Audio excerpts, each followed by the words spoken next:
saudara, keluarga besar, peran kakak bagaimana? Apakah kakak turut berperan aktif begitu? Kan kita tahu kepala desa itu ada etika-etika khusus begitu ya, yang kita juga nggak bisa terang-terangan gimana gitu mendukung seseorang. Apa yang membuat Mas Dedi berpindah partai? Saya melihat perjalanan Partai Gerindra yang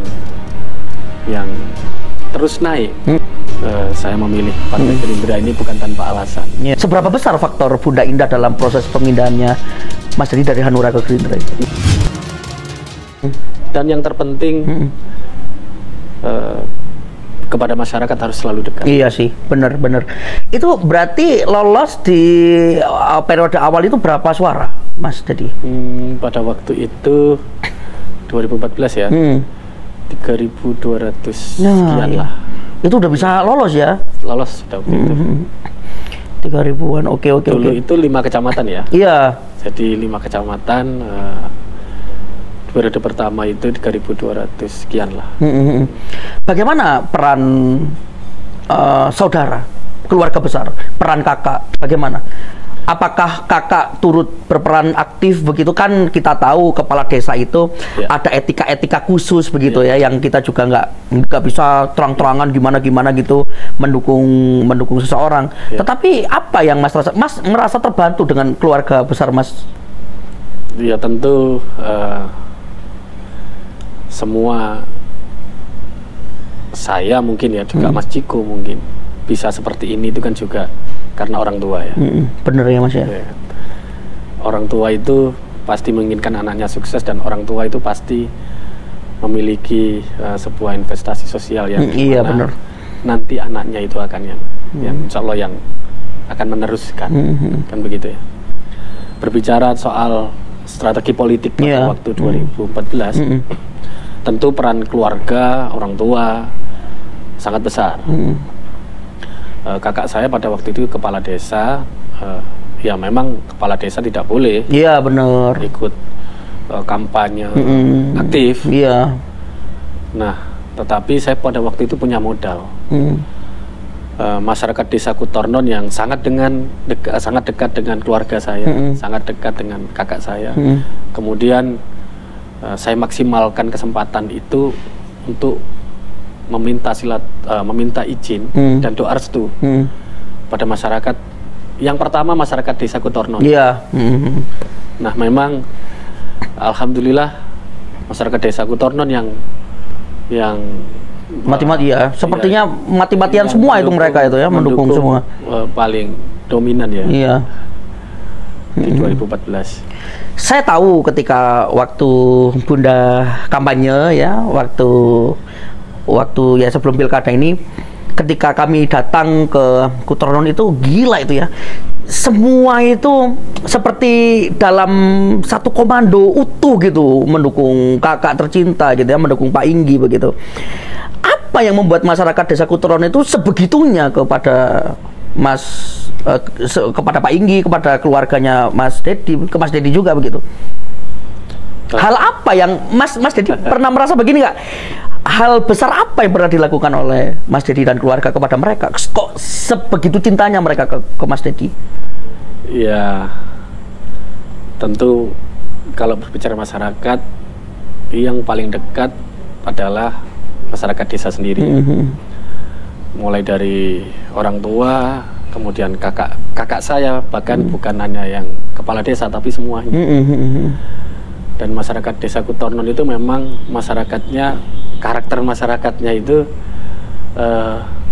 ketika sudah memiliki sebuah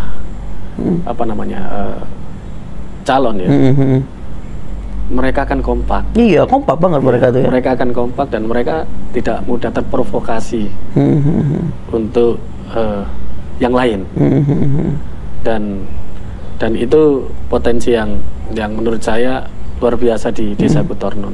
Dan itu kami bersepakat untuk kita maksimalkan dan kita buktikan pada periode pertama kepala desa, periode pertama waktu saya menjabat di DPRD di 2014, kita maksimalkan bahwa masyarakat desa Kutornon yang memilih, yang mendukung, yang mendoakan kami kami juga bisa memberikan pelayanan yang terbaik kepada masyarakat, terutama masyarakat desa Kutoron. Maka dari itu kedekatan keluarga, insya Allah. Iya, kita tahu kan Kutoron itu kan masih kota banget kan Mas ya. Artinya kan mereka ini terdidik berarti mereka itu juga nggak gampang goyah ya. Ya artinya mereka terpelajar, terdidik, dan itu semuanya kompak mendukung Pak Enggi Faisal waktu ya dengan keluarganya Mas Didi begitu. Oke, itu 2014. Sekarang lanjut ke 5 tahun berikutnya, masih di Hanura berarti? Masih. Waktu itu Hanura 1 kursi kalau nggak salah ya? 2 kursi. Oh masih tetap 2 kursi dengan orang yang sama? Dengan orang yang sama. Oke, berapa suara itu yang didapat? Di periode kedua dari Partai Hanura, saya memperoleh dukungan dari masyarakat 6.600. Ya. Karena saya punya mimpi, punya keinginan besar. Di 2014, mulai dari 2014 itu saya kepingin membuktikan kepada masyarakat untuk tidak ragu dan untuk benar-benar selektif memilih pilihannya pada pesta-pesta demokrasi. Di 2014 saya mendapatkan suara 3.200 sekian. Sebelum melangkah ke 2019 saya sudah punya impian, saya harus bisa lebih dari itu di periode yang akan datang. Dan di situ saya terus belajar di politik, di pemerintahan, agar bisa memberikan yang terbaik kepada masyarakat. Alhamdulillah ya, di 2019 masyarakat masih mendukung, masyarakat masih kompak, dan impian saya pada waktu itu terwujud. Saya mendapatkan suara yang bisa 2 kali lipat dari periode sebelumnya. Saya tahu Mas Dedi ini ke pengajian ibu-ibu datang gitu ya. Bawa motor sih datang gitu ya. Lalu ya banyaklah terutama segmennya ibu-ibu ya. Memang seseksi itu ya segmen ibu-ibu itu Mas Dedi. Iya, ibu-ibu itu ini Mas, apa ya? Unik bagi saya. Unik ya. Dan ketika kita pelajari untuk bagaimana caranya bisa melakukan pendekatan kepada ibu-ibu atau emak-emak ya, dan apabila kita sudah diterima, kita bisa diterima oleh masyarakat, khususnya ibu-ibu, mereka itu luar biasa Mas. Mereka itu memberikan dukungan dan kedekatan emosional yang luar biasa. Maka saya sangat getol. Dan untuk kampanye ke mak-mak ini. Iya sih. Kalau kata Bunda kan, Ibu Bupati kita kan, kalau dapat emak-emaknya itu dapat bapaknya, dapat anak-anaknya. Betul. Oke, itu 2019 ya. 2019. Nah, sekarang ke periode ketiga. Ya. Dan berpindah ke Gerindra. Apa yang membuat Mas Dedi berpindah partai? Ada istilah politik itu dinamis ya. Maka memang betul bahwa politik itu terkadang tidak mudah untuk ditebak. Kalau pertanyaannya Mas Ciko, kenapa saya berpindah ke kenapa kok tidak ke yang lain? Gitu kan ya? Masih banyak nih yang lain, partai gede yang lain. Tapi kenapa kok memilih Gerindra?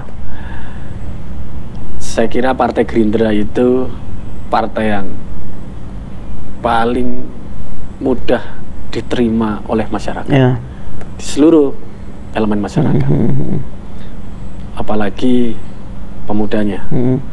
Jadi saya lihat partai Gerindra itu diisi oleh orang-orang luar biasa, dari pemudanya, dari tokoh masyarakatnya, tokoh politik di pusat, bahkan sampai tokoh politik di daerah.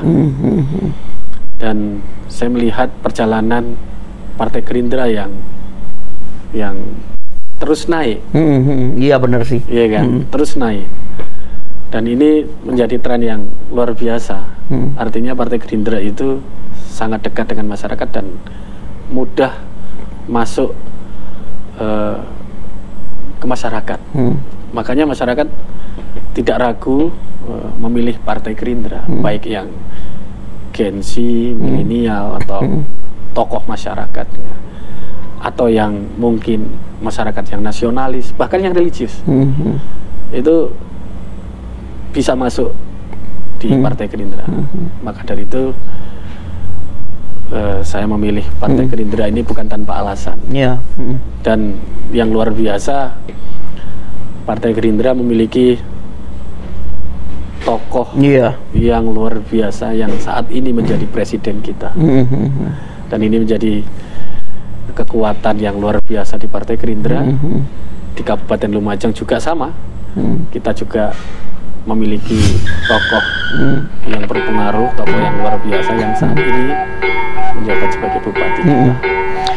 Kalau dulu itu waktu saya masih di ajudan wakil bupati itu yang masih membersamai Bunda itu, kita sama teman-teman rumah dinas itu kan biasa bisik-bisik gitu kan. Ini Mas Deddy Firmansyah mau pindah ini ke Gerindra gitu-gitu. Kami menebak bahwa Mas Deddy itu lebih dekat dengan Bunda memang daripada ke tokoh yang lain, itu memang benar. Seberapa besar faktor Bunda Indah dalam proses pemindahannya Mas Deddy dari Hanura ke Gerindra itu? Ya,